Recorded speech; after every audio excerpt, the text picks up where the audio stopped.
Hello বন্ধুরা, তোমরা কি এই ধরনের লোভনীয় পুঁটি মাছের তেল ঝাল খেতে চাও? তোমরাও এই লোভনীয় পুঁটি মাছের তেল ঝাল খেতে চাও, তো তাহলে ভিডিওটাকে আমাদের প্রথম থেকে নিয়ে শেষ পর্যন্ত দেখতে থাকো কিভাবে আমরা রান্না করেছি।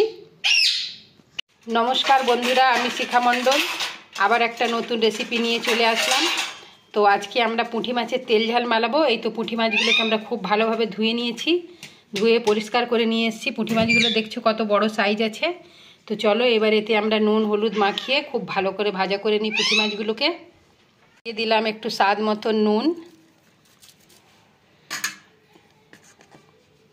তারপরে দিয়ে দিলাম হলদি পাউডার, দিয়ে এইবার মাছটাকে খুব ভালোভাবে আমরা হাত দিয়ে মিশিয়ে নিচ্ছি।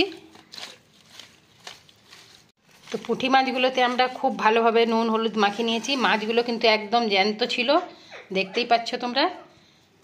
তো চলো এবার আমরা একটা তাওয়া বসিয়ে আর তাওয়াটাতে ভালো করে ভেজে নিচ্ছি মাছগুলোকে।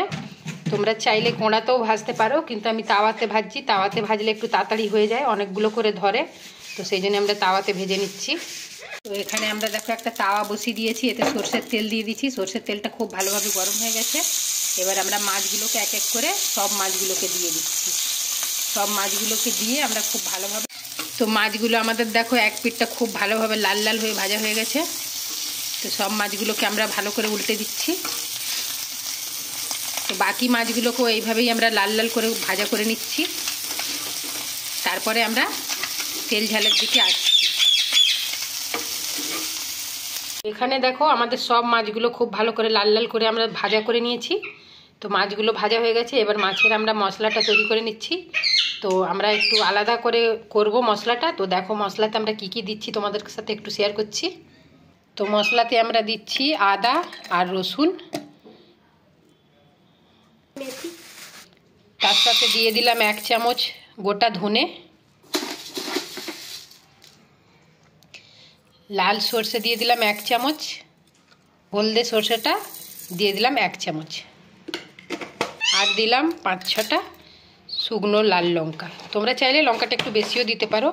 আমাদের এই লঙ্কাগুলো খুব ঝাল, তো যার কারণে আমরা এতটাই দিয়েছি। এবার তো এই মশলাটাকে আমরা ভালো করে একটা পেস্ট করে নিচ্ছি।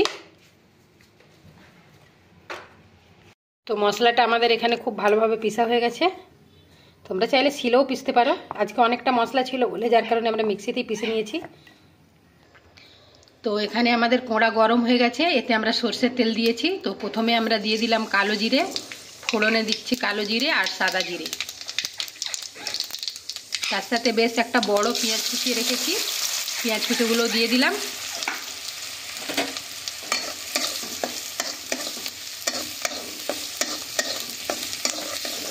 পেঁয়াজটাকে আমরা খুব ভালো করে লাল লাল করে ভাজা করে নিচ্ছি। পেঁয়াজগুলো আমাদের খুব ভালোভাবে ভাজা হয়ে গেছে। এবার এতে আমরা বেটে রাখা মশলাটা দিয়ে দিচ্ছি।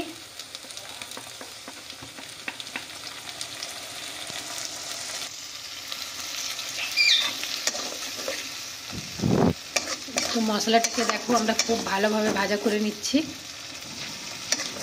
তোমরাও একবার এইভাবে করে দেখবে, খেতে কিন্তু খুব টেস্টি হয়। আমরা এইরকম ছোট মাছ নিয়ে আসলে এইভাবেই রান্না করি, কিন্তু খেতে খুবই ভালো লাগে। তো মশলাটাকে আমরা অনবরত নাড়াচাড়া করে করে ভাজা করছি। মশলাটা যত ভালো ভাজা হবে মাছের তেল ঝাল খেতে কিন্তু খুবই ভালো লাগবে। পুঁটি মাছটা এমনিতেও খেতে খুবই ভালো লাগে। এখানে আমাদের মশলাটা খুব ভালোভাবে ভাজা হয়ে গেছে, দেখতে পাচ্ছ তেল ছেড়ে দিয়েছে। তো এবার এতে আমরা স্বাদ মতো নুন দিয়ে দেবো, কেন কি আগেও মাছে নুন দিয়েছিলাম সেই হিসাবে দিচ্ছি। তারপরে দিয়ে দিলাম হলদি গুঁড়ো আর দিলাম একটু লঙ্কা গুঁড়ো। অল্প জল দিয়ে দিলাম। অল্প জল দিয়ে মশলাটাকে আরও কিছুক্ষণ আমরা ভাজা করে নিচ্ছি।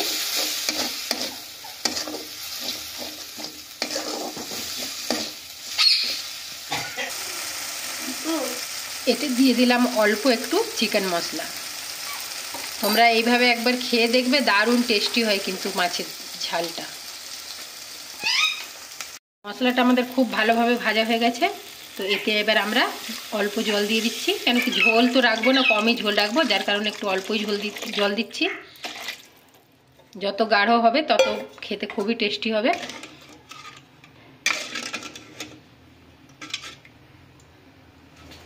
তো এতে আমরা 5টা লঙ্কাকে মাঝখান থেকে কেটে নিয়েছি, আর এতে 5টা কাঁচা লঙ্কা দিয়ে দিলাম। দিয়ে এবার ঝোল ফুটার একটু অপেক্ষা করছি, কখন খাবো খালি মনে হচ্ছে। এটা আমাদের খুব ভালোভাবে ফুটে গেছে। এতে এবার আমরা ভেজে রাখা পুঁটি মাছগুলো দিয়ে দিচ্ছি।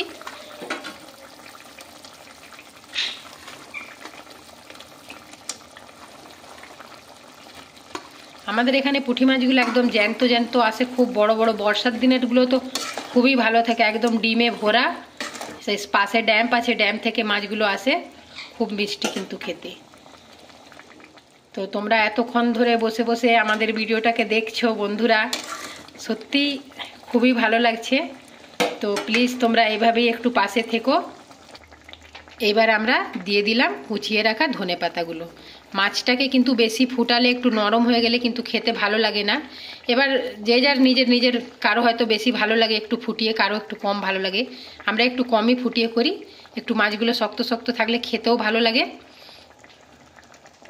তো গ্যাসটা এখন আমরা অফ করে দিচ্ছি। এতক্ষণ পাশে থেকে ভিডিওটা দেখার জন্য সকল বন্ধুকে অনেক অনেক ধন্যবাদ বন্ধুরা।